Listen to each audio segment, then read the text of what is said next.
지난주 했던 내용 또 잠깐 살펴보도록 하겠습니다. 지난주 우리 마태복음 21장에서 22장까지 말씀을 나누는데요. 우리 보내준 문제 우리 한번 보시고요. 첫 번째 보시면 예수님께서 십자가의 사역을 위해 예루살렘으로 들어가실 때 제자들에게 나귀 새끼를 끌고 오라 이렇게 말씀하십니다. 예수님께서 왜 나귀 새끼를 타고 예루살렘으로 들어가셨을까요? 예수님의 이제 마지막 일주일간의 사역을 앞두고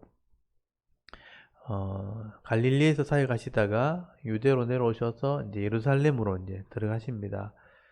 그냥 들어가시면 될 텐데 굳이 나귀 새끼를 끌고 오라 하시고 그 나귀 새끼를 타고 예루살렘으로 들어가시는 이유는 구약에 예언되어 있는 그 메시아의 예언을 성취하시기 위해서 그러니까 하나님의 구원 계획 속에 하나님의 스케줄 속에 예언자를 통해서 이런 예언이 되어 있거든요. 그 예언이 되어 있는 그 내용은 바로 자신을 가르치는 것이라 하는 것을 증명을 하셔야 되기 위해서 나귀를 타고 들어가시는 거예요. 그래서 스가랴서에 보면 메시아는 나귀를 타고 나귀 새끼를 타고 겸손하여서 예루살렘으로 들어간다 이렇게 기록이 되어 있기 때문에 그 예언을 성취하시는 것입니다. 그 말은 예수님이 메시아였다는 것을 증명하는 거죠. 그리고 굳이 나귀 새끼를 타시는 또 하나의 이유가 있다면 세상의 왕이 아니라는 거예요. 세상의 왕은 말을 타고 들어갔죠. 승리하거나 전쟁하기 위해서 말을 타고 그들을 지배하고 군림하고 다스리러 들어가는 게 아니죠. 예수님은 예루살렘으로 왕으로 들어가시는 것이지만 겸손한 왕, 섬기는 왕으로 들어가시는 겁니다. 십자가에 죽으시고 자기 백성을 구원하려고 들어가는 거거든요. 그래서 이제 큰 말을 타는 게 아니고 어떤 마차나 이런 병거를 타고 들어가는 것이 아니라 나귀 새끼를 타고 들어갔다는 것은 나귀가 이제 일하는 그 짐승이잖아요. 일꾼, 짐꾼이잖아요. 그런 겸손의 왕을 상징하는 의미가 있는 거죠.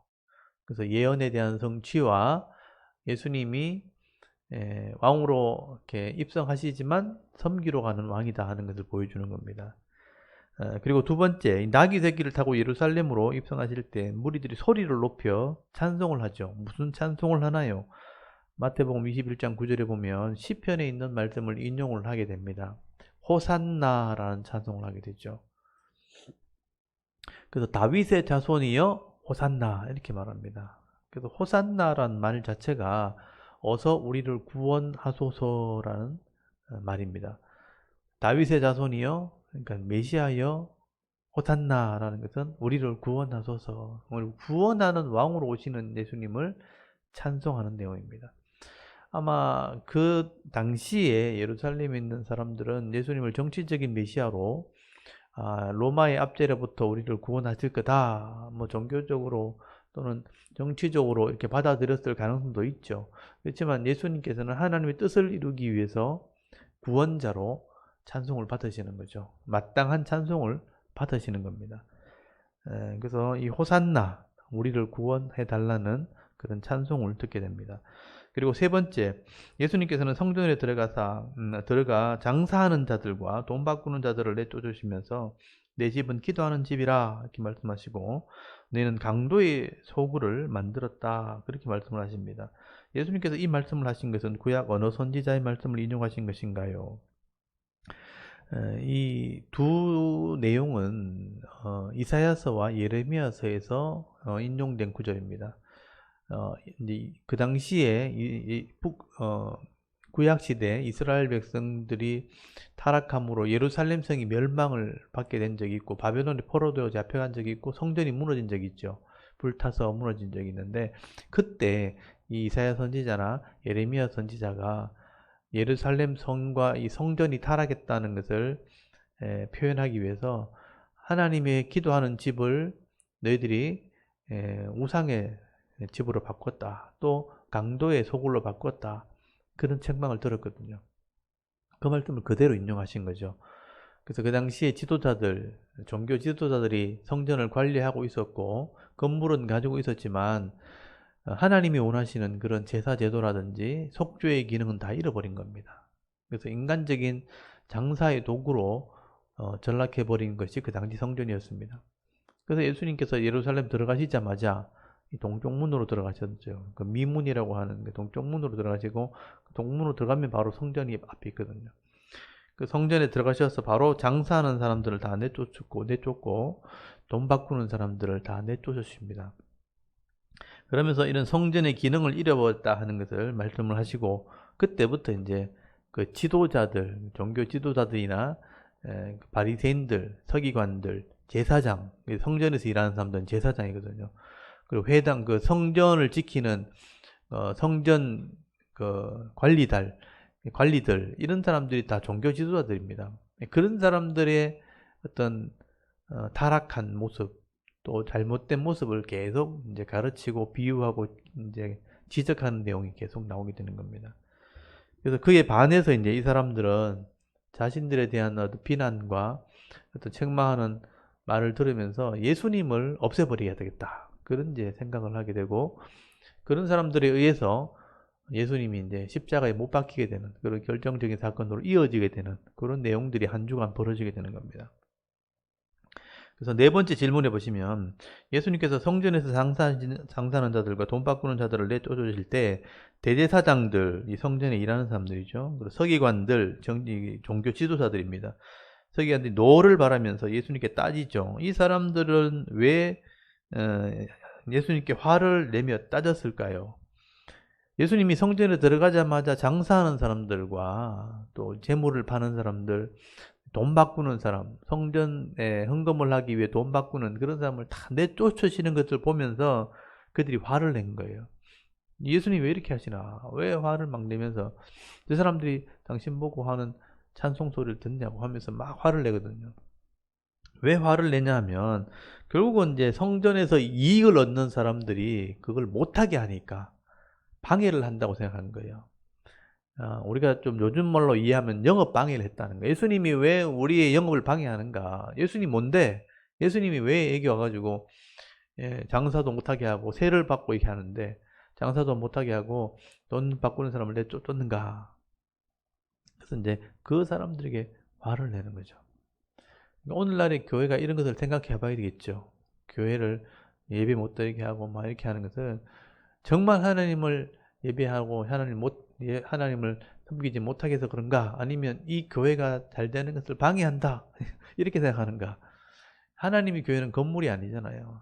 그런 흩어지고 이렇게 코로나 때문에 예배를 못 드려도 우리는 예배가 멈춰지지 않잖아요. 그런 어떤 건물이 아닌 성도가 바로 예배해야 되는데 우리 교회를 방해한다. 뭐 이런 식으로 생각한다면 이때 바리새인들이나 오늘날의 생각이랑 별 차이가 없는 거죠. 그래서 이런 어려움들을 어떻게 우리가 믿음으로 잘 이겨낼지도 생각을 해봐야 되는 겁니다. 그리고 생각이 교회라는 것을 교회가 무엇인지를 생각해 봐야 되는 거죠. 성도들을 가르치고 예배하는 것이 교회가 되어야 되는 것이죠. 그래서 우리 교회만 잘 된다. 우리 교회가 잘 돼야 된다. 뭐 이런 것을 또 너무 인간적으로 생각해서는 안 된다는 것을 우리가 생각을 해봐야 되는 겁니다. 그 당시에는 이런 종교 지도자들이 예수님이 자신을 방해한다고 생각을 했다는 겁니다. 그 다음 다섯 번째, 예수님께서 잎만 무성하고 열매가 없는 무화과 나무를 저주하실 때 그 나무가 곧 말라 죽게 됩니다. 이 열매 없는 무화과 나무의 저주 사건은 무엇을 의미하는 것인가요? 이게 이제 상징적인 하나의 사건이에요. 잎만 무성하고 실제로는 사람들에게 유익을 주는 열매는 없죠. 이게 종교 지도자들에 대한 타락을 의미하는 겁니다. 바리새인들 서기관들은 겉은 종교의 어떤 탈을 가지고 있죠. 틀을 가지고 있는데 실제로는 성도들에게 백성들에게 아무런 유익을 주지 못하고 있는 거죠. 잎만 무성한 겉모습만 있는 성전의 모습, 그건 곧 저주받아 없어지게 될 거다. 무화과 나무가 하나 상징을 한 거죠. 그래서 이 무화과 나무가 저주할 때 바로 말라 죽습니다. 그래서 열매 없는 지도자들은 곧 심판받게 될 것을 상징적으로 보여주는 한 사건입니다. 그래서 예수님께서 일부러 그 예루살렘 성전에 들어가시기 전에 베단에서 나오시면서 이 저주 사건을 보여주시죠. 그때부터 이제 예수님께서 이 바리새인들을 책망을 하기 시작합니다. 그 다음 6번째, 대제사장과 백성의 장로들이 예수님께 나와 네가 무슨 권위로 성전의 장사꾼들을 내쫓느냐, 누가 네게 권위를 주었느냐 라고 질문할 때 예수님께서 또 한 가지 또 질문하십니다. 어떤 질문을 하시나요? 도리어 예수님이 이제 질문하시죠. 세례 요한의 세례는 어디서부터 온 권위냐, 세례는 어디서부터 온 것이냐, 하늘로냐 땅으로냐, 이런 질문하죠. 그들이 세례 요한을 받아들이지 않았고 회개하지 않았어요. 세례 요한의 메시지는 회개하라는 겁니다. 근데 종교 지도자들은 자신의 잘못을 인정하지 않았어요. 회개하지 않았어요. 세례 요한을 받아들이지 않고 세례 받지 않았어요. 이게 하나님의 권위로 믿었다면 죄를 지은 거고요. 악을 행하는 겁니다. 결국 세례 요한이 나중에 죽게 만들었잖아요. 근데 이게 인간의 땅으로부터 왔다, 사람이 만들어낸 것이라고 주장했다면 그것을 믿고 세례받고 회개한 백성들을 무시한 게 되어버립니다. 그래서 이러지도 못하고 저러지도 못하는 그런 난처한 입장을 예수님께서 만들게 하신 것이죠. 그러니까 바른 믿음이 없는, 바른 신앙이 없는 이 바리새인들을 이 한 질문으로 딱 이렇게 드러낸 겁니다. 하나님을 제대로 믿지 않는, 세례 요한의 이 세례를 믿지 않고 회개하지 않는 그들의 이 잘못된 신앙을 이 질문 하나로 딱 내버린 거죠. 그리고 7번째, 예수님께서는 두 아들의 비유를 말씀하십니다. 아버지가 포도원에 가서 일을 하라고 말할 때 맏아들은 가겠다 말하고 대답하고 가지 않았고요. 둘째 아들은 대답은 싫다고 말하면서도 곧 뉘우쳐서 순종을 나중에 하게 됩니다. 그래서 이 비유를 말씀하시면서 이 맏아들과 둘째 아들은 각각 어떤 사람을 말하나요? 의미하나요? 예수님은 이제 비유로 이거 설명한 것이죠. 이 맏아들이는 뭐냐면 먼저 태어난 아들이잖아요. 먼저 태어난 아들이 맏아들을 이제 먼저 예수를 믿고 지도자가 된 사람들을 의미하는 것이고요. 그리고 이 둘째 아들은 늦게 태어났잖아요. 그러니까 늦게 태어났다는 의미 속에서 늦게 이 하나님 말씀을 듣고 회개했잖아요. 그래서 처음에는 불순종했는데 회개한 사람들을 의미하죠. 그래서 이걸 좀 넓게 보면 유대인과 이방인들 이렇게 볼 수도 있고요. 그 당시에 지도자들과 말씀을 안다고 하고 가르친다고 하는 이런 지도자들과 말씀을 안다고 하니까 하나님 믿어야 된다, 하나님 순종해야 된다 알지만 실제 하지 않는 거예요. 그 당시 지도자들이. 그리고 세리와 창녀들, 죄를 짓고 살아가는 것처럼 보이는데 나중에 말씀을 알아듣고 회개하거든요. 회개하고 하나님 백성이 된 사람들. 그래서 이제 뉘우치고 회개한 사람들, 실제로 죄인이라고 보는 사람들을 둘째 아들로 볼 수 있는 겁니다. 그래서 이제 백성들은 자신의 죄를 회개하고 또 죄인이라고 하는 세리나 창녀들은 자기 죄를 인정하고 회개하고 뉘우치고 하는데 바리새인들이나 이런 지도자들은 맏아들처럼 한다 해놓고 말은 하는데 실제로는 삶을 회개하지 않는 겁니다.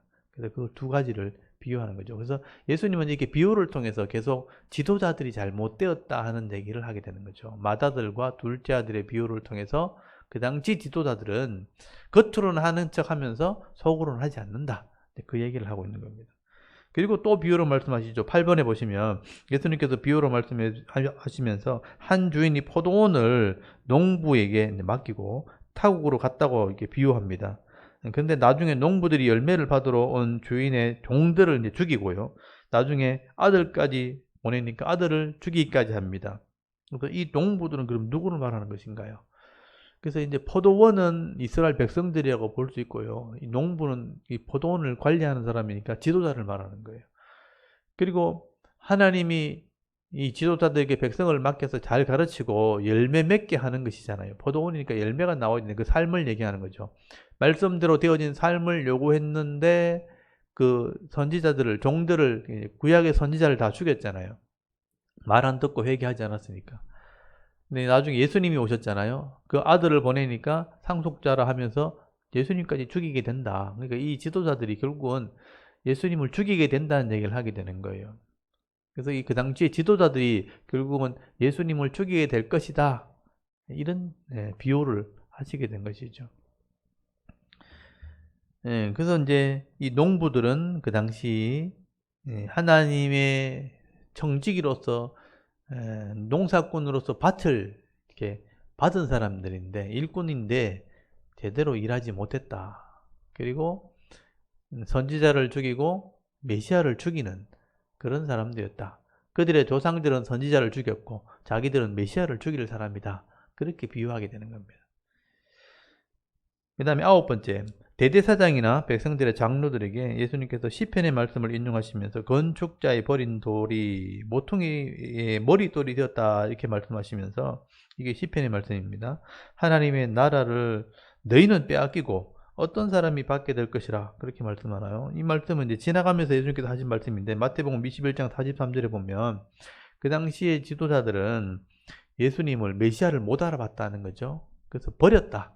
근데 그 버린 돌이 알고 보니까 이 모퉁이 돌인 것, 기초석인 거예요. 이게 성전이 되는 겁니다. 그래서 이제 너희들이 버린 돌이 바로 메시아였다.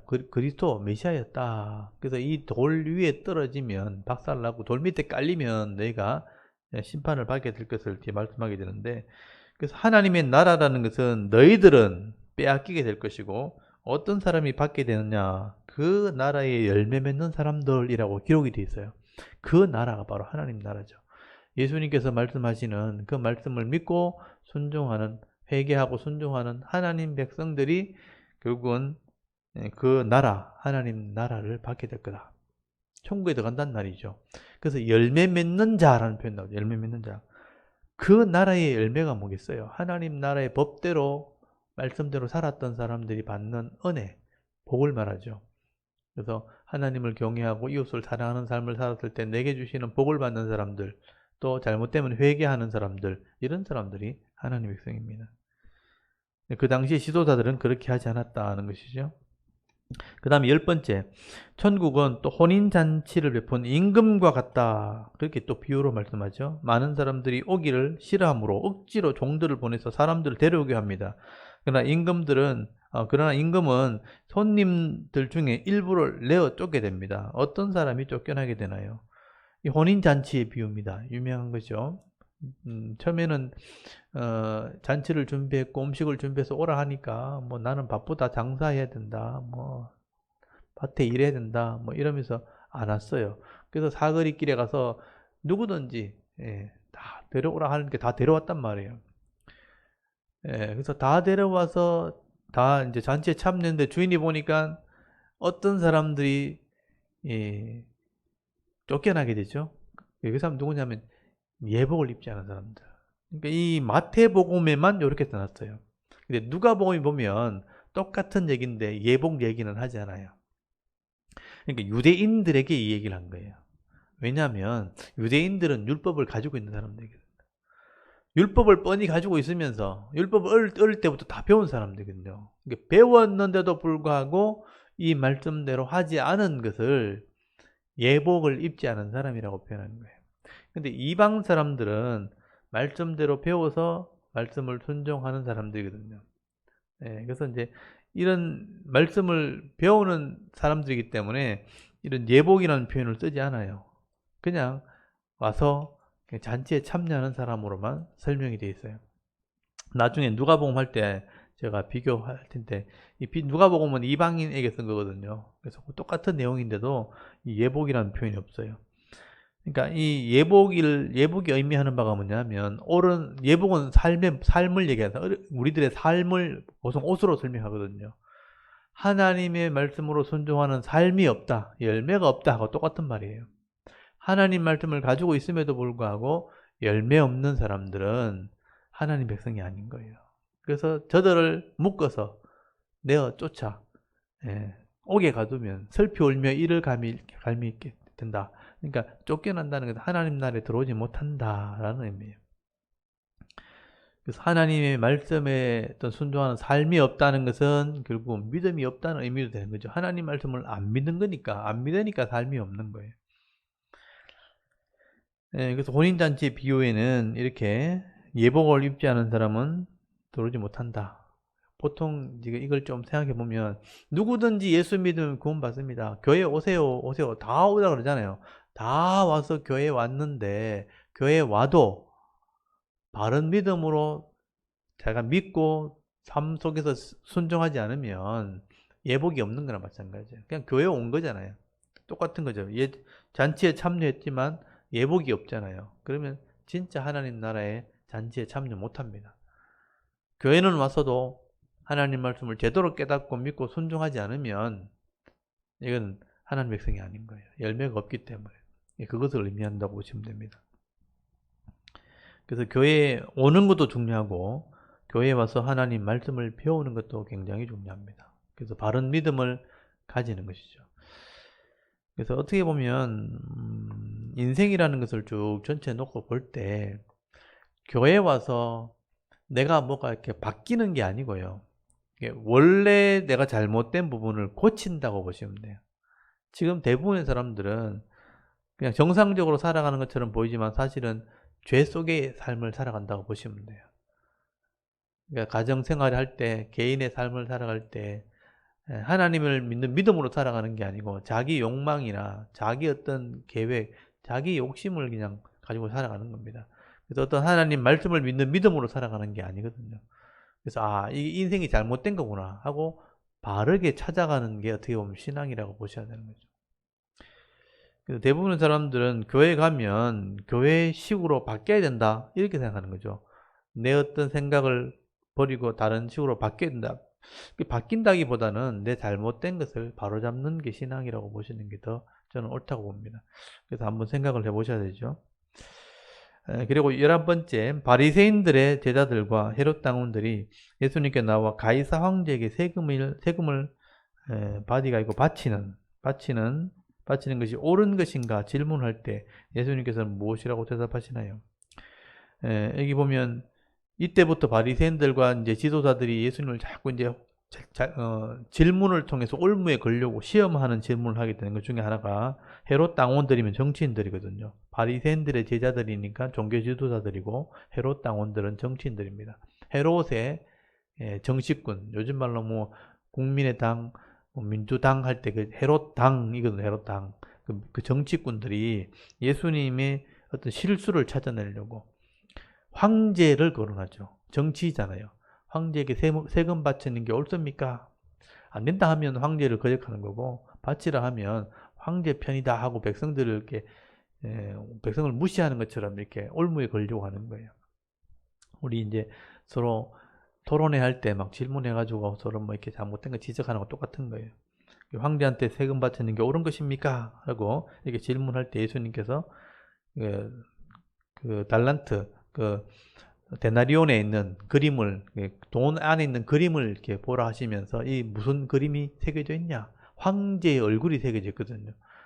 그래서 가이사에게가 얼굴이 그려져 있다면 가이사의 것은 가이사에게, 돈은 가이사에게 바치고 하나님의 것은 너희가 하나님께 바쳐라. 그러니까 하나님을 우리가 황제가 다스리는 나라에 사니까 나라의 국세는 바치는 게 맞다. 그렇지만 우리가 하나님 형상을 입었고 하나님의 백성이 되었다면 하나님의 법은 우리가 따라야 된다. 예배도 드려야 된다. 그 얘기를 한 거죠. 그래서 둘 다 우리가 공의해야 될 것을 말씀하신 건데, 이 사람들은 황제의 세금을 바치는지는 모르지만 하나님께 예배 안 드리는 거예요. 이 사람들은 사실 그들의 잘못을 지적한 겁니다. 가이사의 것은 가이사에게 바치지만 하나님의 것은 너희는 하나님께 바쳐라. 하나님 말씀대로 예배도 드리고 회개도 하고 네 형상이 하나님의 형상이니까 하나님께 엎드려야 된다. 그 얘기를 하신 것이죠. 근데 그 사람들은 그렇게 하지 않은 거죠. 질문을 했다가 도리어 자신들이 잘못된 것을 드러나게 하는 것입니다. 그 다음에 12번째, 부활을 믿지 않는 사두개인들, 똑같은 정치인인데 좀 진보 세력들입니다. 이 바리새인들이 부활이 없다는 것을 이제 주장하기 위해서 계대 결혼법을 가지고 7형제가 결혼했는데 그 형이 죽고 부인이 있을 때 동생이 들어가서 또 아들 낳아주고 또 죽고 동생이 7형제가 그 한 첫 형의 부인이 다 되었다는 거죠. 그럴 때 죽고 나면 천국 가면 누구 아내가 되는 것인가? 이런 곤란한 질문을 하게 된 것이죠. 예, 그러면서 부활이 과연 있겠는가? 이런 질문을 한 겁니다. 그때 예수님께서 이 사두개인들에게 말씀하시죠. 너희가 무엇도 알지 못하는 거로 오해했다. 그런 말씀하시죠. 성경을 모르면, 하나님을 모르면 엉뚱한 질문을 한다는 뜻이에요. 그래서 성경도 모르고 하나님도 알지 못하는 것으로, 알지 못하는 거로 너희들이 오해하였구나. 그래서 대부분의 성도들이 엉뚱한 질문하는 것은 성경을 잘 모를 때입니다. 그리고 하나님을 알지 못하면 엉뚱한 질문을 하죠. 그래서 그 질문의 수준을 보면 그의 신앙을 알 수 있습니다. 그래서 이 사두개인들은 지도자라고 하면서도 성경도 모르고 있었다. 근데 살아계신 하나님, 또 살아있는 자의 하나님. 그래서 이제 출애굽기 3장에 있는 모세에게 하나님께서 말씀하셨던 아브라함의 하나님, 이삭의 하나님, 야곱의 하나님이 너에게 지금 말씀하신다. 모세 때는 이미 아브라함도 죽었고 야곱도 죽었고 이삭도 죽었거든요. 근데 살아있는 아브라함의 하나님, 아브라함이 죽지 않았다는 얘기를 성경에 써놨다는 거예요. 성경의 구약에 그렇게 문법적으로 되어 있습니다.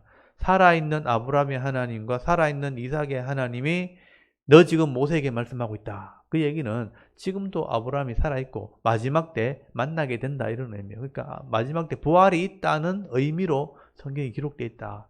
너희들이 이 성경도 모르면서 부활이 없다고 그렇게 주장하냐 하면서 책망하는 겁니다.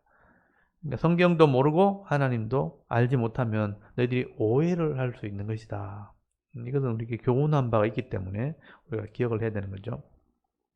그러니까 이런 질문을 해서 자기들이 성경을 모르고 있다는 것, 그럼 하나님 제대로 믿지 못한다는 것을 드러낸 겁니다. 그 다음에 13번째, 율법사가 질문하죠. 한 율법사가 율법을 연구하는 사람들입니다. 하나님께서 주신 율법 중에 어느 계명이 크냐 이렇게 질문할 때 예수님께서 두 군데 성경을 인용하시면서 대답하십니다. 예수님께서 인용하신 두 군데 성경은 무엇인가요? 계명 중에 가장 큰 계명이 뭐냐? 그래서 이 하나님의 주신 율법, 하나님의 법의 핵심을 물은 겁니다.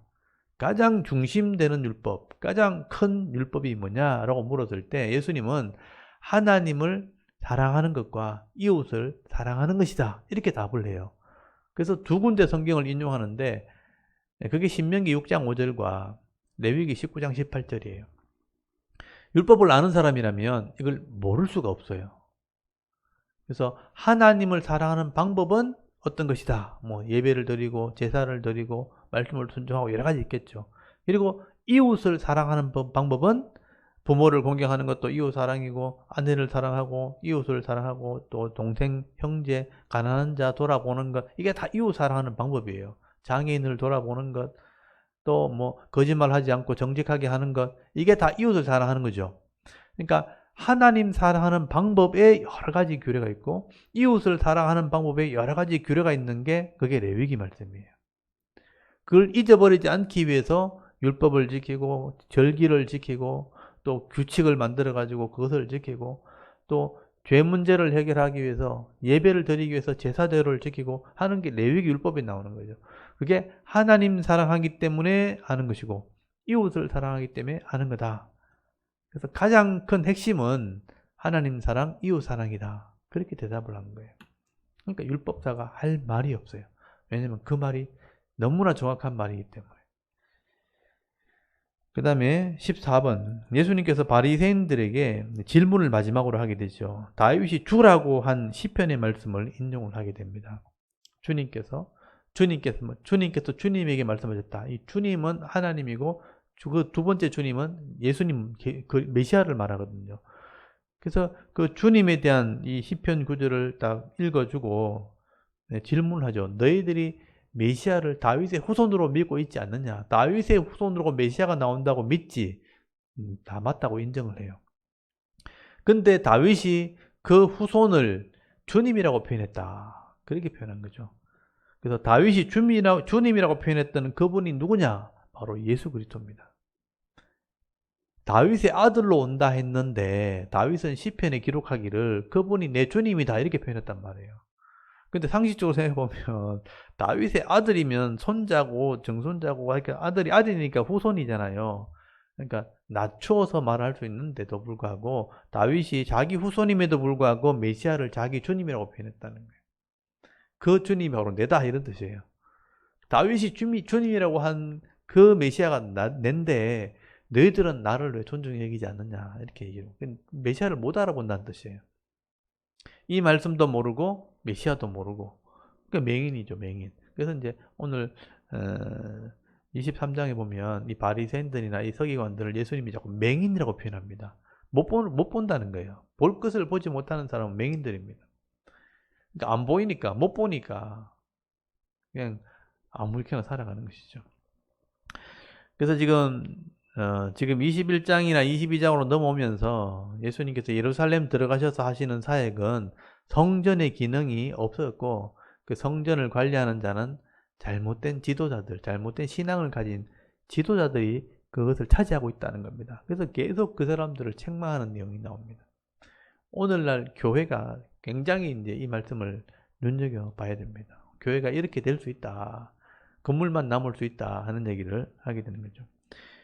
그리고 우리 족보 빨리 한번 또 정리합니다. 아담의 10대 손, 아담, 셋, 에노스, 게난, 마할랄렐, 야렛, 마할랄렛, 야렛, 에녹, 무두셀라, 라멕, 노아. 다시 아담, 셋, 에노스, 게난, 마할랄렐, 야렛, 에녹, 무두셀라, 라멕, 노아 10대 손입니다. 노아 홍수 이후에 셈, 함, 야벳 중에 셈의 10대 손이죠. 셈, 아르박사, 셀라, 에벨, 벨렉, 르, 수룽, 나울, 데라, 아브라함이죠.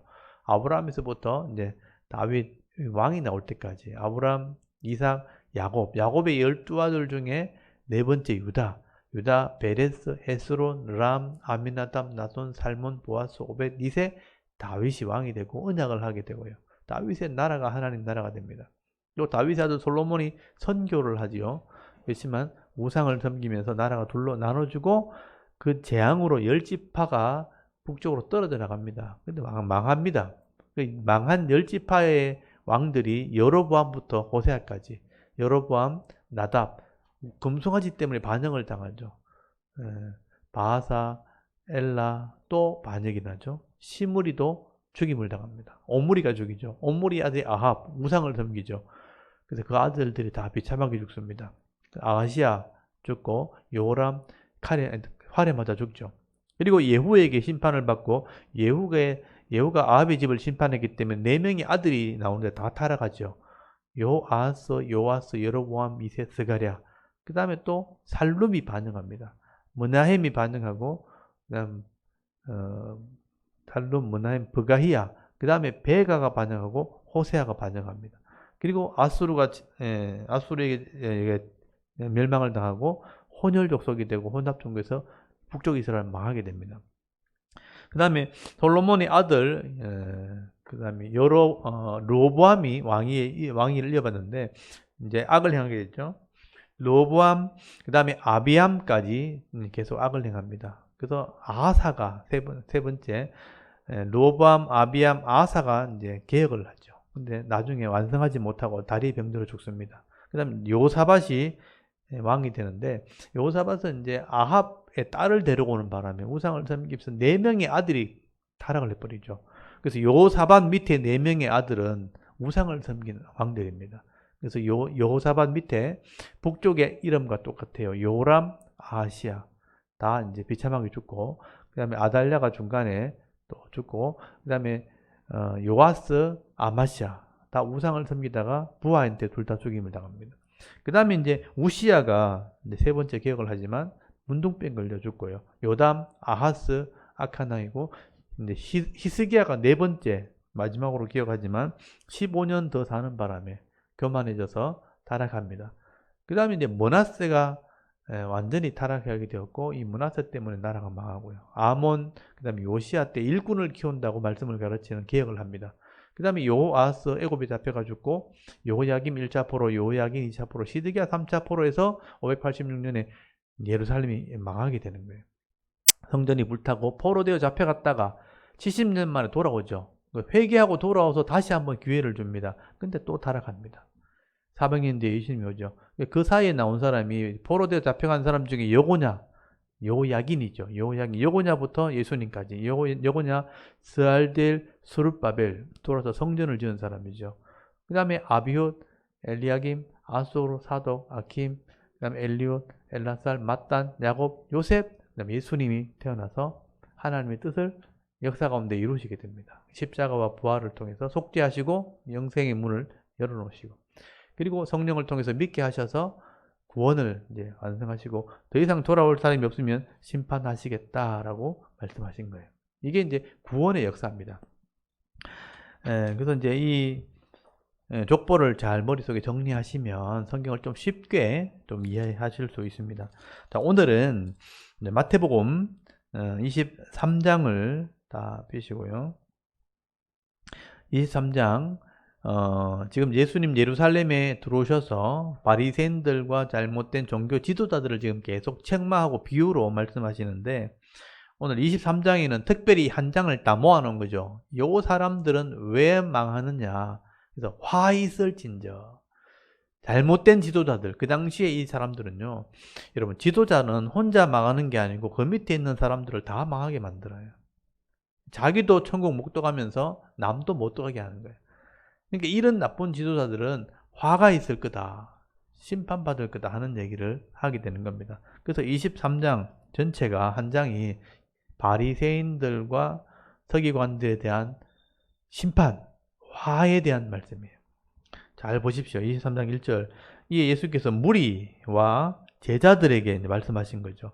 서기관과 바리새인들이 모세의 자리에 앉았다, 이런 표현을 쓰죠. 모세는 율법을 준 사람이잖아요. 율법을 준 권위가 있는 사람인데 서기관과 바리새인들이 그런 권위를 가지고 있는 거예요. 율법을 가르치는 사람들이니까. 근데 자기는 하나도 행하지 않아요. 3절 보십시오. 그러므로 무엇이든지 그들이 말하는 것은 행하고 지키되, 이거 잘 보십시오. 그들이 가르치는 율법, 말씀은 변하지 않죠. 기록된 말씀은 똑같잖아요. 근데 그 말은 너희들이 믿고 행하고 지키지만 그들이 하는 행위는 본받지 말라. 그 당시 지도자들이 하는 행위는 잘못된 거예요. 왜냐하면 이 사람들은 말씀을 행하지 않아요. 참 이게 무서운 말이죠. 목사의 설교는 잘 듣되 목사는 존경하지 마라, 이 말이거든요. 웃기잖아요. 여러분, 목사님들이 말씀을 제대로 가르치고 순종하는 것을 보여줘야 저 말이 맞구나, 그래서 믿어야 되는데, 목사의 말은 성경을 말하는 거니까 성경만 잘 듣고 목사는 따르지 마라, 이 얘기는 참 이중적이잖아요. 그 당시에 그만큼 이 지도자들이 타락했다는 거예요. 행위는 본받지 말라. 그들은 말만 하고 행하지 아니한다는 거예요. 이게 잘못된 겁니다. 성도들이 이렇게 되면 안 돼요. 지금도 목사들이 이렇게 되면 안 됩니다. 내가 깨달은 것을 실제로 점검해서 확실한 것을 가르치고 전하는 게 맞는 거예요. 근데 이제 자기도 모르면서, 자기도 행하지 않으면서 막연하게 이렇게 하라고 가르치는 것은, 그건 아무도 행할 수 없는 겁니다. 자기도 안 하는데 성도들이 할 리가 없잖아요. 그러면 이거는 교회는 이제 외식적인 종교가 돼버리는 거예요. 그래서 그냥 전부 다 거룩한 말 하고 전부 다 아름다운 말을 하는데 예배 시간에만 그렇게 하고 집에 가면 아무도 그렇게 하지 않아요. 그러면 그 교회 갈 필요 없습니다. 제가 과감하게 말하지만 이 말씀과 똑같습니다. 그런 교회는 가면 안 됩니다. 똑같은 말이죠. 그 사람들의 말은 듣지 말아라, 행하지 말아라. 4절에 보십시오. 또 무거운 짐을 묶어 사람의 어깨에 지우되 자기는 이것을 한 손가락도 움직이려 하지 않는다. 여러분, 이 말씀대로 해야 됩니다. 이 말씀대로 존경해야 됩니다. 사랑해야 됩니다. 가난한 자를 도와줘야 됩니다. 이웃을 이렇게 섬겨야 됩니다. 라고 무거운 짐을 어깨에 다 얹어놓고 자기들은 그렇게 안 해요. 뒤에 가서 욕하고 막 짓밟고 막 빼앗고 이렇게 한다. 착취하고 막 이렇게 가난한 자를 짓밟고 막 이 성도들한테 하라고 막 부추겨 놓고 자기는 아무도 그렇게 안 해요. 그러니까 화내지 말고 싸우지 말고 좋은 말 해야 되고 감사하는 말 하고 사랑해야 됩니다. 그러고 뒤에서 막 욕하고 막 이러는 거예요. 그렇게 하면 화 있게 된다는 거예요. 심판을 받게 됩니다. 5절에 그들의 모든 행위를 사람에게 보이고자 하나니, 그러니까 겉으로만 보이는 거예요. 곧 경문에 띠를 넓게 하고 옷수를 길게 하고 잔치의 윗자리와 회당의 높은 자리, 존경받는 자리 이런 데 앉고 시장에서 문안받는 것, 사람들에게 랍비라, 선생님, 또 목사님 존경받는, 칭함받는 것을 좋아하느니라. 이게 외식이죠, 외식. 그러니까 경문이라든지 띠라든지 막 이렇게 거룩한 옷 같은 걸 막 이렇게 입고 다니는 거예요. 그러니까 교회에 와서 강단에 와서 목사들이 치장을 하기 시작하면요, 그게 벌써 잘못된 거예요. 치장할 이유가 아무것도 없어요. 그래서 강단을 크게 꾸민다든지 화려하게 꾸민다든지 아니면 목사의 어떤 가운 이렇게 박사 학위 옷 이런 거 입고 나가고 설교하는 사람도 있거든요. 그러니까 막 거룩한 옷을 막 아니면 흰 옷을 막 입고 나가고 한다든지 막 그렇게 할 이유가 없어요. 근데 그렇게 하는 것 자체가 벌써 잘못된 거예요. 하나님 말씀을 그대로 전할 수 없으니까 뭔가 거룩하게 보이게 하는 거죠. 보이게 치장하는 거죠. 여러분, 사기꾼들이 원래 이제 잘 꾸미고 다니거든요. 진짜 솔직한 사람들은 그래 꾸밀 이유가 없어요. 있는 그대로를 하면 되니까. 그러니까 그 당시에 바리새인들이 이런 옷에 무슨 이렇게 수수를 달았다는 건 뭐냐면 화려하게 막 꾸민 거예요. 그리고 여기 시장에 가면 막 사람들한테 존경받기를 원하고 이게 이제 교만이죠, 교만. 그러니까 바리새인들이 겉으로는 굉장히 거룩한 척하면서 존경받기를 원하고 구별된 사람인 것처럼 막 이렇게 한 거예요. 근데 실제로는 그렇게 하지 않았어요. 그래서 8절에 보시면요. 그러나 너희는 랍비라 칭함을 받지 말라. 너희 선생은 하나요. 너희는 다 형제라. 여러분, 너희 선생은 오직 하나인데 그 선생이 누구냐면 뒤에 나와요. 10절에 보면 그리스도가 선생이에요. 너희 지도자는 그리스도라. 그리고 너희 아버지, 그러니까 상속자, 너희 아버지는 한 분밖에 없어요. 그게 하나님이에요. 진짜 하나님, 하늘에 계신 분이니까 하나님이잖아요. 그러니까 우리의 상속자는 하나님이시고 이 땅에 우리를 가르치는 지도자는 예수 그리스도예요. 말씀이신 분이에요.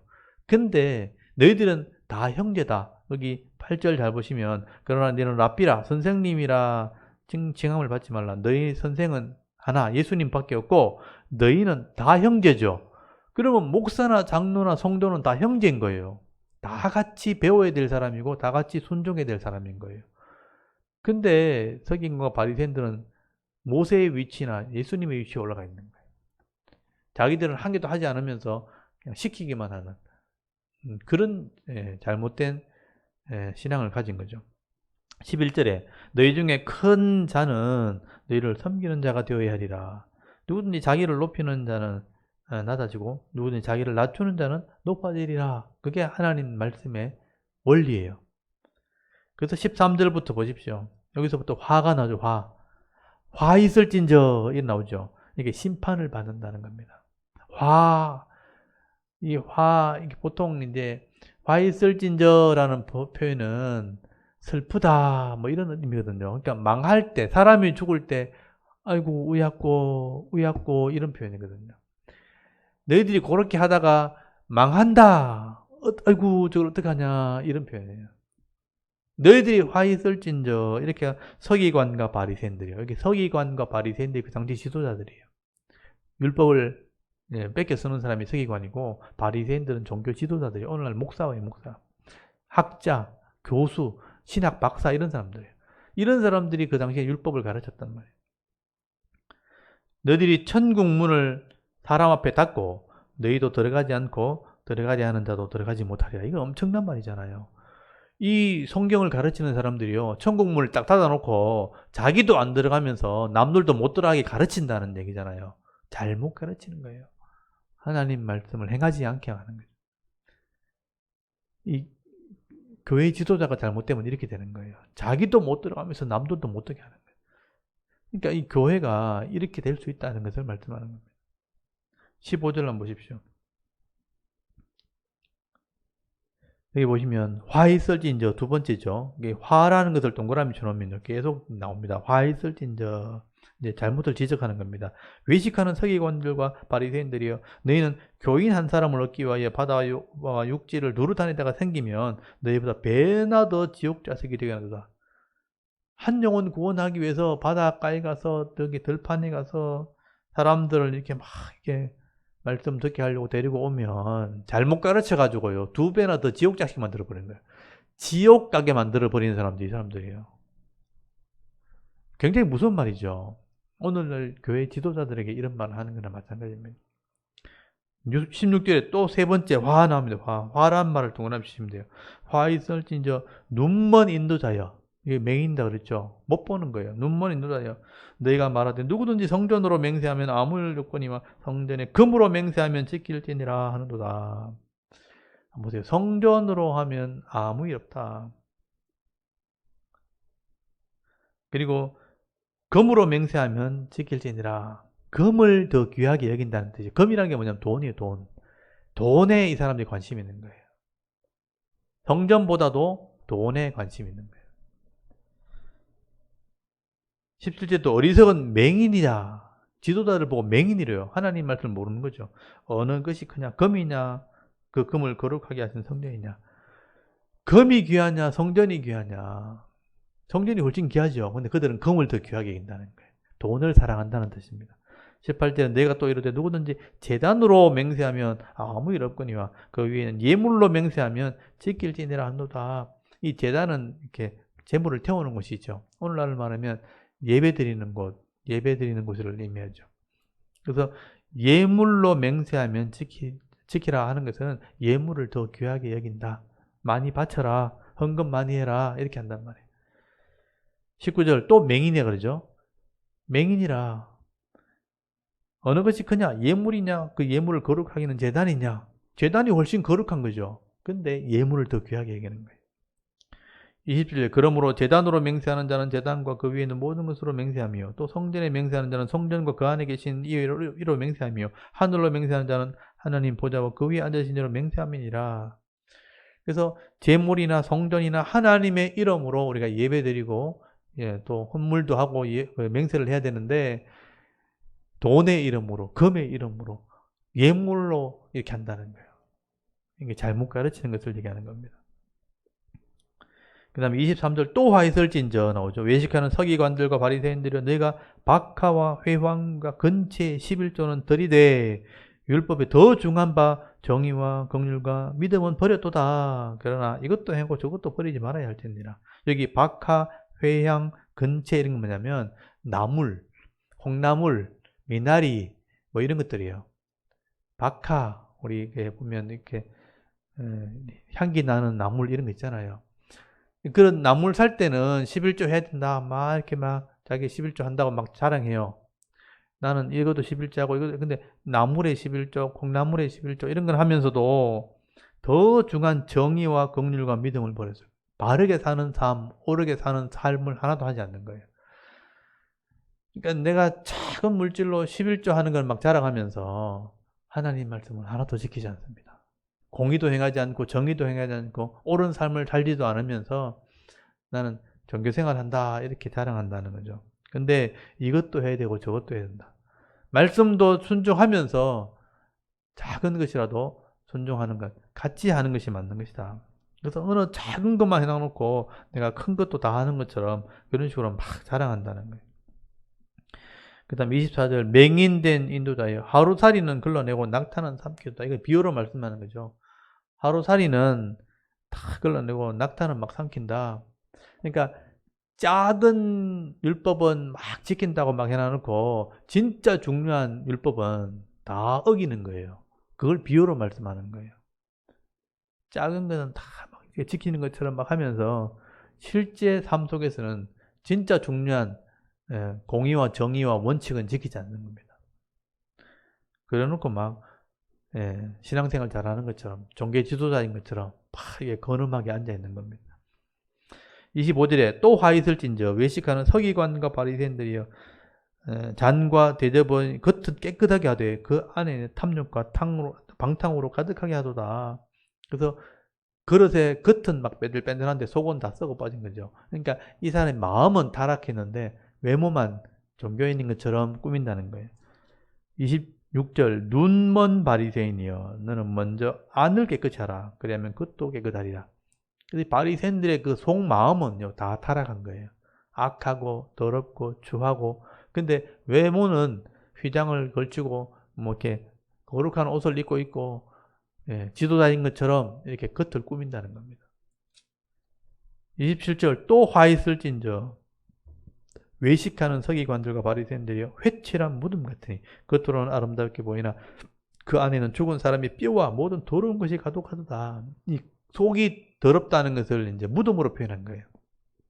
이런 무덤을 겉은 회칠, 그러니까 석회석으로 하얗게 꾸며가지고 페인트 칠하고 막 이렇게 꾸며놓고 속에는 무덤이니까 썩어 냄새나는 뼈와 이런 것밖에 없는 거죠. 그러니까 그게 바리새인들의 모습이다라고 설명한 겁니다. 28절 이와 같이 너희도 겉으로 사람에게 옳게 보이되 안으로는 외식과 불법이 가득하도다. 외식, 겉으로 잘하는 척, 연극하는 거고요. 그리고 속에는 불법, 하나님의 법이 아닌 불법이 가득한 거죠. 사람들을 괴롭히고 악하게 하고 어떻게 하면 이익을 남길까? 이런 이 교회를 운영하면서 종교 생활을 하면서 이런 생각만 하고 있는 거예요. 불법을 행하는 마음을 가득한 거예요. 그러니까 하나님 말씀을 조금 더 믿지 않고 행하지 않는 거죠. 그렇게 가르치니까, 그런 삶을 보여주니까 맹인 것 같다. 다른 사람을 엉뚱한 대로 인도하는 자와 같다라고 표현하는 겁니다. 그리고 29절 또 화 있을진저 외식하는 서기관과 바리새인들이여 너희는 선지자들의 무덤을 만들고 의인들의 비석을 꾸미며 이르되 만일 우리가 조상 때에 있었더라면 우리는 그들의 선지자들의 피를 흘리는데 참여하지 아니하였으리라 하니 그러면 너희가 선지자를 죽인 자의 자손임을 스스로 증명함이로다. 너희가 네 조상의 분량을 채우라. 이 말이 무슨 말이냐면요, 선지자들의 무덤을 막 화려하게 꾸며요. 의인들의 이런 비석을 막 꾸며요. 그래놓고 과거의 조상들, 자기들의 조상들, 선조들이 선지자를 돌로 쳐 죽였잖아요. 돌로 쳐 죽이고 의인들을 막 죽였잖아요. 그래놓고 내가 그때 살았으면 나는 이런 의인을 안 죽였을 거다면서. 그래놓고 선지자의 무덤을 막 꾸미고 의인들의 무덤을 막 꾸미는 거예요. 그러니까 예수님이 뭐라 그러냐면, 그러면 너희들은 그런 선지자를 돌로 쳐 죽이고 그렇게 의인들을 말씀대로 하지 않고 막 핍박했던 그 사람들의 아들들이라는 것을 네가 증명한 거 아니냐. 자기들이 아버지들이 그 선지자를 죽였다는 걸 말했잖아요, 자기가. 그럼 그 사람들이 후손이라는 걸 자기가 인정한 거잖아요. 그 사람들의 죄를 이어받은 것 아니야, 너희들이. 그럼 너희도 그 죄의 분량을 채워라 이렇게 말씀하신 거죠. 그래서 33절에 독사의 새끼들아 이렇게 말하는 거죠. 이 독사, 뱀의 자손들아, 사탄의 후손들아 이렇게 말하는 거예요. 이 뱀이 사탄을 상징하는 거예요, 사실은요. 이 사탄의 일꾼들아. 왜냐하면요, 이 사람들이 예수님을 죽입니다. 예수님이 선지자들 너희 조상이 죽였던 것처럼 메시아를 죽이려고 하고 있잖아요. 그러니까 뱀의 일을 하고 있는 거죠. 사탄의 일을 하고 있으니까 이 사탄의 일꾼들아, 너희가 어떻게 지옥의 판결을 피하겠느냐. 이렇게 살아놓고 어떻게 천국을 가겠다고 하느냐. 지옥의 판결을 어떻게 피하겠느냐. 지옥 간다 너희들은. 그렇게 말하는 거예요. 사실 참 무서운 말이에요. 이 사람들은요, 지금 오늘날로 말하면요, 신학교 교수들이고 큰 교회 담임 목사들을 보고 말하는 거예요, 사실은요. 그 당시에는 충격적인 말이었어요, 이게요. 왜냐하면 예루살렘 성전에 있는 사람들이고 이 사람들이 종교 지도자들이거든. 그 당시에 나라를 건간을 붙들고 있는 종교 지도자들이었어요. 그 사람들한테 이런 말을 하니까 그 당시 사람들은 막 기가 막힌 말을 저 사람 뭐냐고 막 빨리 당장 때려 죽이라고 잡아 죽이라고 이렇게 할 정도였으니까. 그래서 예수님이 죽은 거예요. 이렇게 말했기 때문에. 그래서 34절에 보면요. 그러므로 내가 너에게 선지자들과 지혜 있는 자들과 서기관들을 보내매 너희가 그 중에서 들어는 죽이거나 십자가에 못 박고 그 중에 들어는 너희 회당에서 채찍질하고 이 동네에서 저 동네로 따라다니며 박해하리라. 너희들이 지금도 선지자 나타나면 너희도 죽일 거다. 35절 그러므로 의인 아벨의 피로부터 성전과 제단 사이에 너희가 죽인 바가라의 아들 사가라의 피까지 땅 위에서 흘린 의로운 피가 다 너에게 돌아가리라. 그러니까 의인들을 핍박했던 그 피는 의로운 피거든요. 땅에 흘렀잖아요. 땅이 증거가 돼요. 땅이 그 피를 받았기 때문에 그 피의 대가를 너희 머리에 돌아갈 거다. 너희들이 그 피로 말미암아 심판을 받게 된다는 겁니다. 이 아벨이 가인에게 죽었잖아요. 왜냐하면 가인이 뱀의 말을 따라갔단 말이에요. 죄를 다스리라 했는데 하나님이 죄의 길을 따라갔죠. 그래서 뱀의 길을 따라간 사람이 첫 번째 가인이에요. 그리고 이 바가라의 아들 사가라의 피가 뭐냐면 그 이스라엘의 왕들 중에 그 선지자를 돌로 쳐 죽인 왕이 있습니다. 그 왕이 아마 어릴 때 왕이 요아스 왕이죠. 요아스가 어릴 때 왕이 돼가지고 제사장을 말을 듣고 잘 따랐죠. 7살에 왕이 돼가지고 그 제사장이 죽고 난 뒤에 그 제사장의 아들이 있을 거랍니다. 그래서 그렇게 하면 안 된다고 따질 때 이 요아스가 선지자를 돌로 쳐 죽여요. 그 사람입니다. 그래서 그 선지자를 돌로 쳐 죽인 그 피까지니까 이 아벨도 순교한 거고 여기 스가랴 선지자도 순교한 피가 그 피값을 내가 너희 머리에 돌릴 것이다. 그렇게 말씀하신 것이죠. 36절에 내가 진실로 너에게 이르노니 이것이 다 이 세대에 돌아가리라. 이 잘못된 사람들에게 대가를 치르게 할 거다. 37절에 예루살렘아 예루살렘아 선지자를 죽이고 네게 파송된 자를 돌로 치는 자여 암탉이 그 새끼를 날개 아래 모음같이 내가 네 자녀를 모으려 한 일이 몇 번이더냐. 그러나 너희가 원하지 아니하도다. 여러분, 하나님 모세가 율법을 통해서 언약할 때부터 하나님 자기 백성 삼으셨는데 가나안 땅에 들어가서 그 땅을 차지하고 나서 왕이 나면서부터 계속 타락을 한 거예요. 그래서 하나님이 선지자를 보내가지고 품으려고 그 새끼를 품듯이 품으려고 그렇게 했는데도 결국은 메시아까지 죽이려고 했다는 거예요. 그러니까 하나님 마음을 잘 이해를 못하고 있다는 것을 이런 암탉이 자기 새끼를 품으려고 하는 것을 통해서 설명하고 있는 겁니다. 그래서 38절 보라 너희 집이 황폐하여 벌어진 바 되리라. 결국 예루살렘 망한다는 거예요. 그래서 예수님이 AD 30년경에 십자가에 죽으셨고요. AD 70년에 티투스 장군이 그 황제가 된 사람이잖아요. 그 티투스 장군이 예루살렘을 점령하면서 자꾸 반란이 일어나니까 와서 점령하면서 성전을 다 불태워버립니다. 그때 무너뜨리거든요. 그때 이 사람들이 다 심판을 받습니다. 그리고 예루살렘이 다 흩어진 거잖아요. 그 유대인들이 다 흩어지고 난 뒤에 결국은 1948년인가요? 그때 때가 이제 나라가 다시 회복된 거잖아요. 그때까지 예루살렘 이때 예수님 이후에 70년이 망한 뒤에 계속 흩어진 사람들이 이 말씀대로 흩어지게 되는 거예요. 그러니까 메시아를 죽인 심판에 대한 대가입니다. 메시아를 죽인 그 죄의 대가로 흩어지게 되는 것을 말씀하게 되는 거죠. 그래서 39절에 내가 너에게 이르노니 이제부터 너희는 찬송하리로다. 주의 이름으로 오시는 이어 할 때까지 나를 보지 못하리라. 왜냐하면 이때 십자가의 사역을 이루시고 예수님 성천하시면요 다시 주님 올 때까지는 못 봐요. 그래서 그때 주님 오실 때, 그러니까 주의 이름으로 오시니여 하니까 재림할 때까지는 이제 못 보게 될 거다. 이제 그 말씀을 하신 거예요. 그래서 23장 잘 보시면요 그 당시에 종교 지도자들에 대한 책망입니다. 화 있을진저, 그러니까 외식, 잘못된 그들의 신앙, 그리고 잘못된 가르침, 또 메시아에 대한 잘못된 생각, 정치적인 잘못된 생각, 이런 것들을 책망하는 말씀들을 계속 하시게 되는 것을 보게 되죠. 그리고 이제 24장에 넘어가면 예수님께서 성전에 나오셨다 이렇게 말씀하시죠. 자 보십시오. 21장 23절 21장 23절에 보면 예수께서 성전에 들어가 가르치실 때에 대제사장들과 백성들의 장로들이 나와 이르되 네가 무슨 권위로 이런 일을 하느냐, 또 누가 이 권위를 주느냐 이렇게 질문하잖아요. 이때부터 시작해서 계속 이런 지도자들이 예수님 시비를 걸거든요. 그래서 예수님 계속 말씀하신 거거든요. 그래서 화 있을진저까지 한 거잖아요. 그래서 이 성전에서 가르치는 내용이에요. 이게 성전 안에 들어가가지고, 그러니까 성전 예배 드리는 곳 앞에 그 당시에 헤롯이 이렇게 기둥을 박아가지고 지붕을 만들어서 마당을 만들었단 말이에요. 거기서 장사하는 사람도 있었거든요. 그 앞에 가가지고 예수님 이 말씀을 가르쳐요. 사람들이 불러놓고 이 말씀을 가르친 거예요.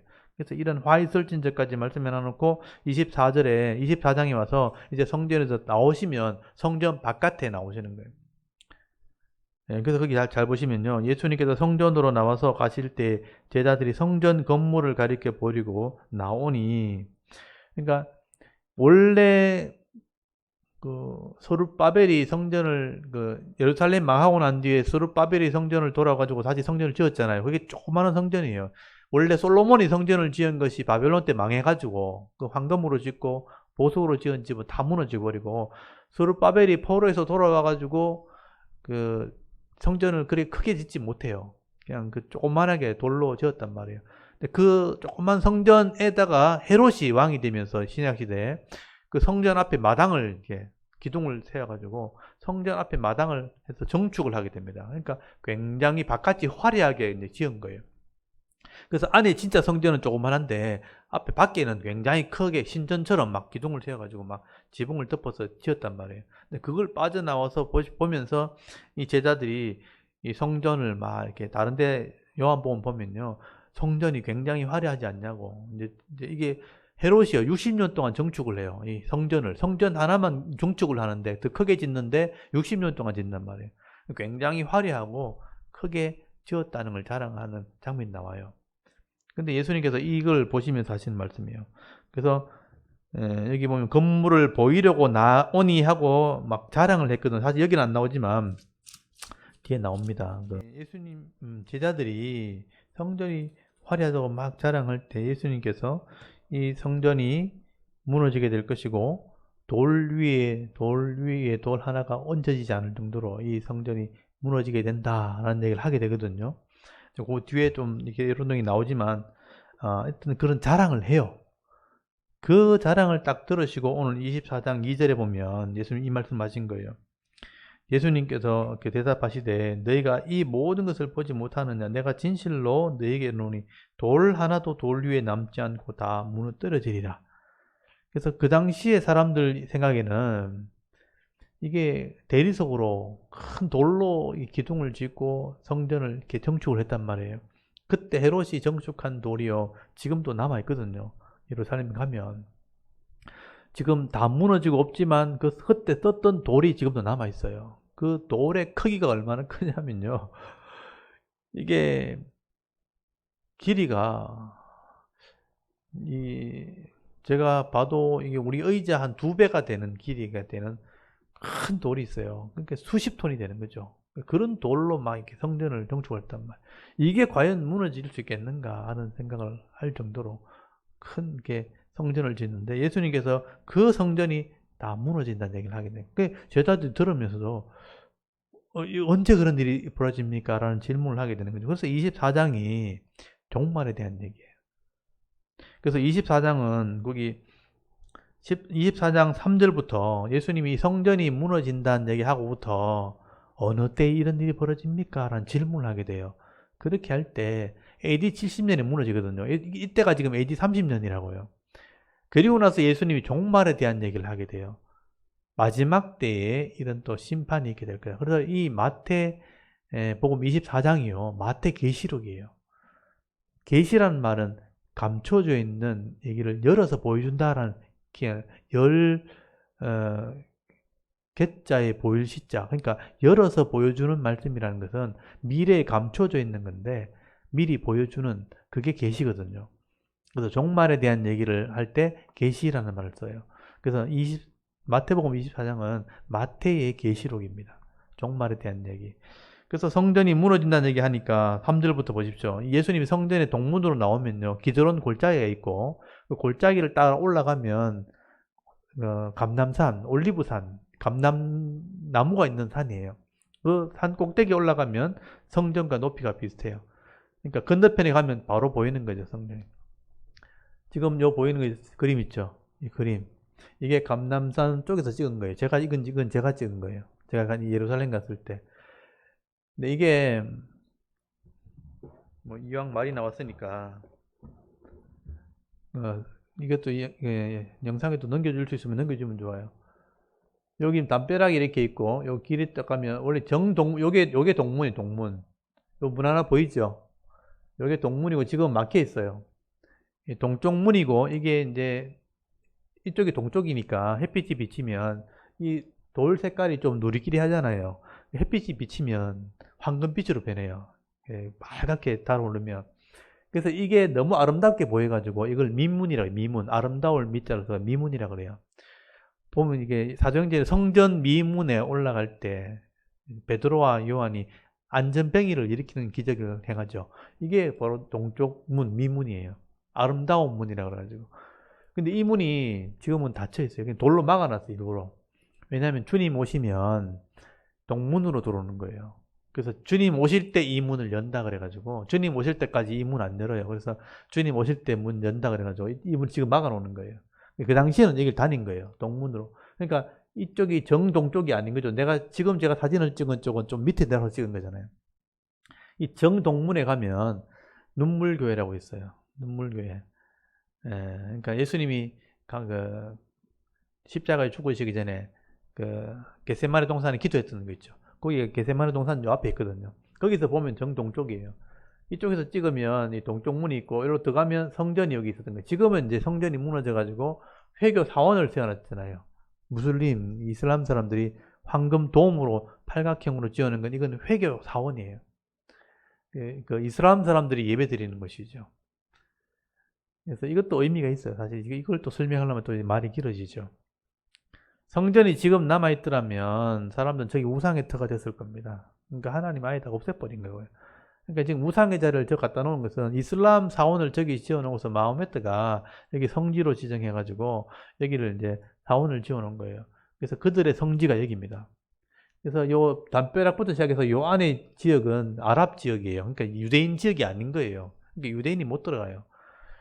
물론 관광으로 들어갈 수는 있지만 공식적으로는 아랍 지역의 사람. 그러니까 이 아랍 사람들이 예배 드릴 때 이 안에 들어가서 예배 드리고 한단 말이에요. 밖에 우리도 이제 철조망이 돼 있고 경비가 서 있고 군인들이 총 들고 서 있고 이제 관광하는 사람들은 표 사가지고 관광하러 들어가는 거예요. 그래서 이 안에 들어가 봤는데 이쪽으로 들어가면 이제 이 성전을 이렇게 돌아볼 수 있어요. 사진도 찍고 이제 하는데 근데 이제 산발이 이런 거 못 들고 들어가요. 왜냐하면 산발이가 이렇게 펴면 멀리서 보면 총으로 보이는 거예요, 이게. 그러니까 상대방이 다 총을 들고 있기 때문에 착 펴는 순간에 이 사람들이 볼 때는 총을 꺼내는 것처럼 보이기 때문에 쏴버리는 거예요. 그래서 산발이는 절대 못 들고 들어가요. 위험하다고 보는 거죠. 또 몽둥이처럼 생기도 못 들고 들어가요. 그러니까 사진기만 딱 들고 들어가야 돼요. 그래서 사진만 찍을 수 있도록 돼 있고.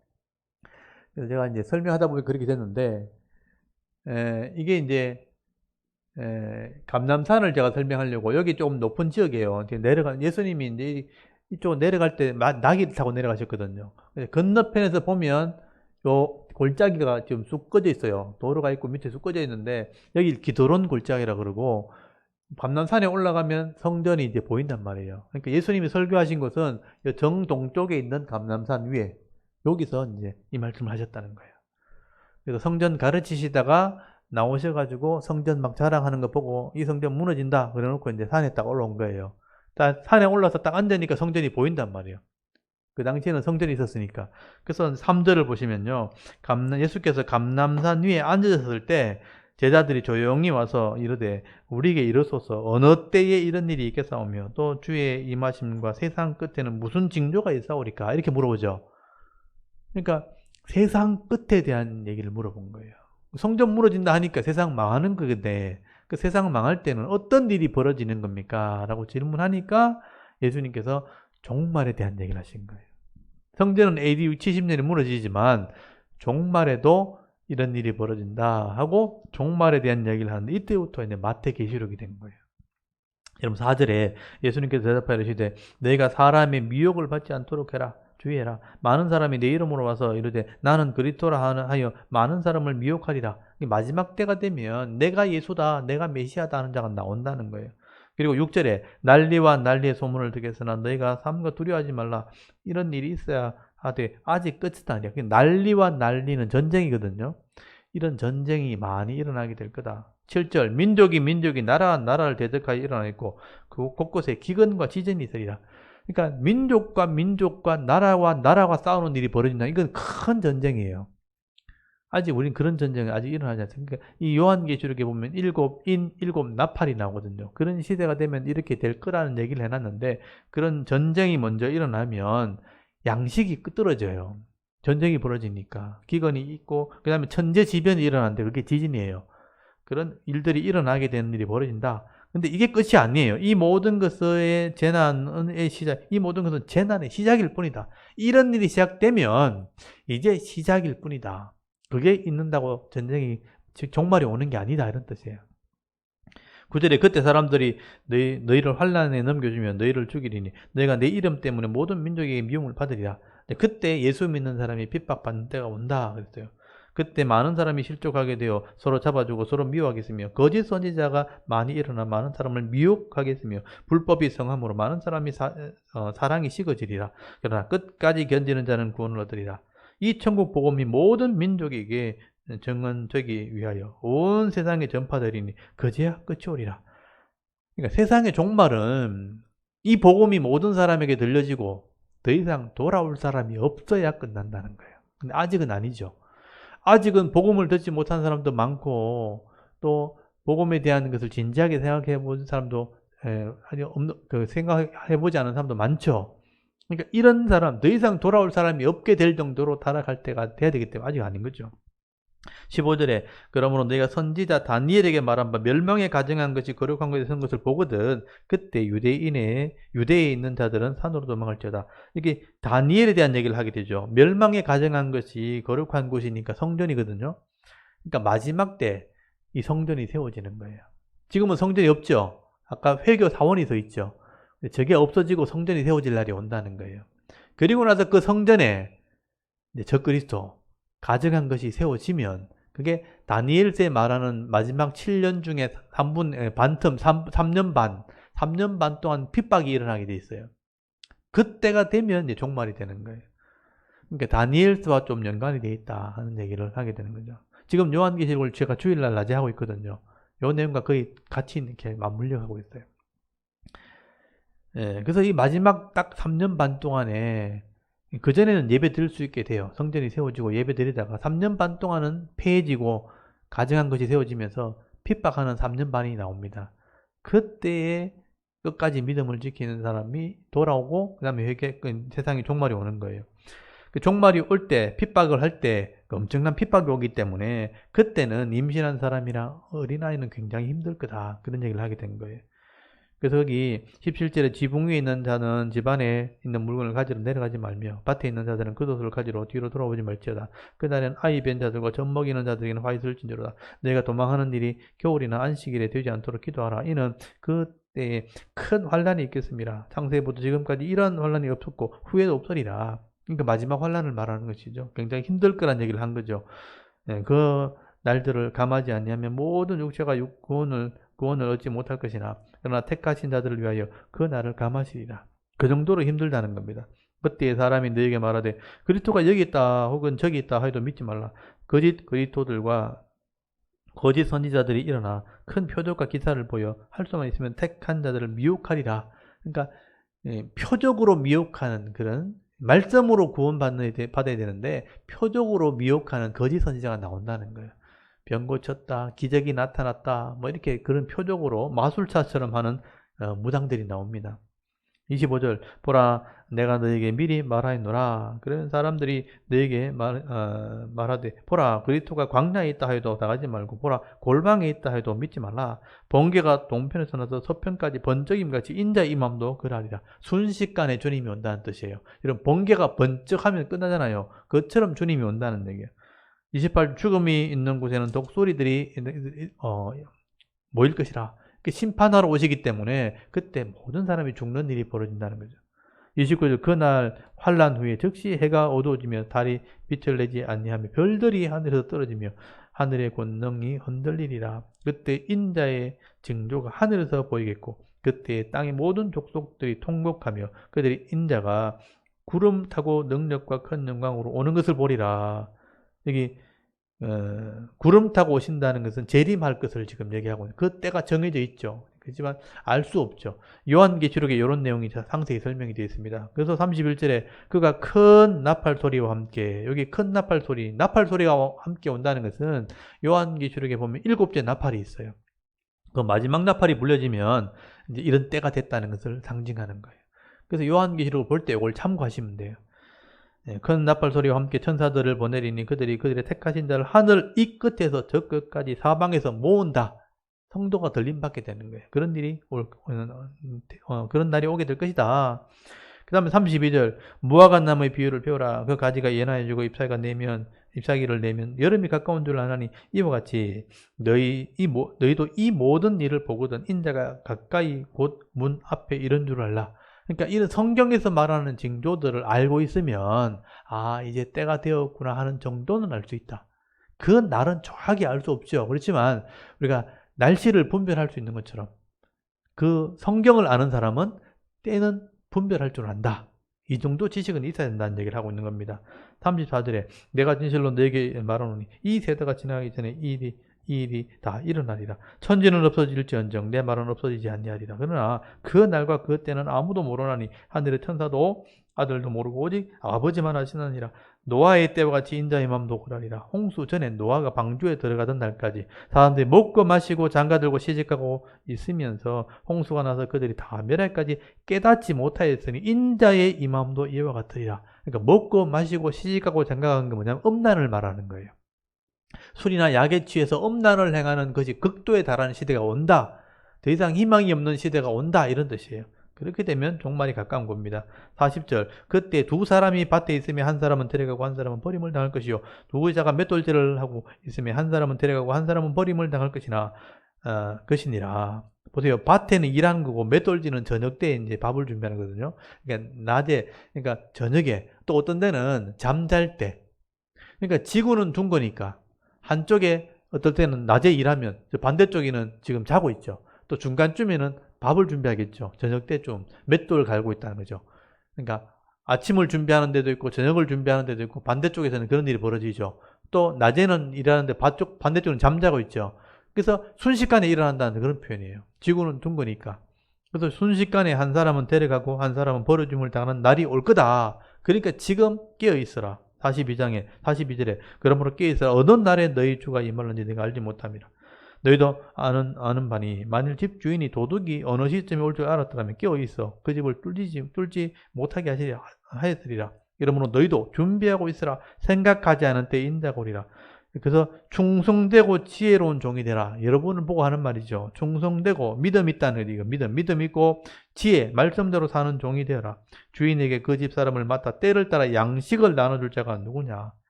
주인이 올 때 그 종에게 이렇게 하는 것을 보면 그 종이 복이 있으리로다. 내가 진실로 너에게 이르노니 주인이 그 모든 소유를 그에게 맡기리라. 만일 그 악한 종이 믿음 없는 사람이죠. 마음에 생각하기를 주인이 더디 오리라 하여 동료를 때리고 술 친구들과 더불어 먹고 마시게 되면 타락한다는 거죠. 생각하지 않은 날 알지 못하는 시각에 그 종의 주인이 이르러 엄히 때리고 외식하는 자가 받을 벌에 처하리니 거기서 슬피 울며 이를 갈리라. 여러분 개인의 종말도 언제 올지 모르잖아요. 개인의 죽음도 언제 올지 모르고 마지막 주님 올지도 언제 올지 모르죠. 근데 나는 젊으니까 지금 시간 많으니까 괜찮다면서 술 한잔 하자면서 맨날 술 먹고 흥청거리고 있다가 갑자기 사고당해서 죽으면 끝이잖아요. 그러니까 깨어있으려는 것은 뭐냐면 이런 삶을 내가 잘 살아야 된다는 얘기예요. 그러니까 사람들에게 양식을 나눠준다는 건 뭐냐면 일한다는 거예요. 사람들이 유익을 주는 삶을 산다고 보시면 돼요. 말씀을 가르치는 것도 양식을 주는 거고 실제로 가는 사람을 도와주는 것도 양식을 나눠주는 거죠. 그러니까 내 사명 감당하는 삶을 살아가다가 주님 오시면 가야 되고 또 죽을 날이 되면 가면 되는 건데 그 사명도 감당하지 않고 동료를 때린다는 것은 악을 행하는 거고 술 친구를 불러서 먹고 즐긴다는 것은 흥청망청한다는 건데 여러분 돈을 벌 때 악함으로 돈을 벌어가지고 그 돈 가지고 즐기면서 살자 하고 살아가는 사람들은 유익을 주는 게 아니잖아요. 자기 배를 불리는 거고 자기가 악을 행하는 거잖아요. 그런 삶을 살다가 생각지 않은 때 죽으면 끝나는 거예요, 사람. 그래서 그렇게 하는 건 잠자는 거나 마찬가지. 깨어있는 것은 아니라는 거죠. 그래서 충성된 종이 되어서 이런 마지막을 준비하는 삶을 살아야 된다. 이게 종말론입니다. 그래서 이게 핵심은 그거죠. 여러 가지 종말에 대한 얘기를 하고 있지만 우리가 지금 살아가는 시대는 이런 마지막 종말이 임하는 시대는 아니에요. 아직은요. 그렇지만 내게 주신 사명 감당하는 그런 삶을 살아야 되는 겁니다. 그래서 이런 충성된 또 지혜로운 종으로 섬기는 자의 삶을 살아라, 깨어있으라 라고 종말에 대한 교훈을 말씀하게 되는 겁니다. 그리고 이제 25장에 이런 천국은 종말에 이런 일이 벌어질 거다. 세 가지 비유가 나와요. 그래서 열처녀 비유, 달란트 비유, 양과 염소 비유. 이 종말에 대한 비유장입니다. 그게 25장이에요. 그 24장이 종말에 대한 얘기, 25장은 종말에 대한 비유, 그 다음에 26장이 예수님의 십자가 사건입니다. 그러니까 성찬식과 십자가 사건이 나오게 되고 예수님의 죽으심과 부활이 연결되어서 나중에 나오게 되는 거죠. 28장까지 나오는데 거의 마무리 사역이 되는 것이죠. 그래서 오늘 23장의 이 바리새인들의 책망, 이것도 우리가 눈여겨봐야 되고요. 24장의 마지막 종말에 대한 메시지, 교훈, 이것도 우리가 눈여겨봐야 되는 것이죠.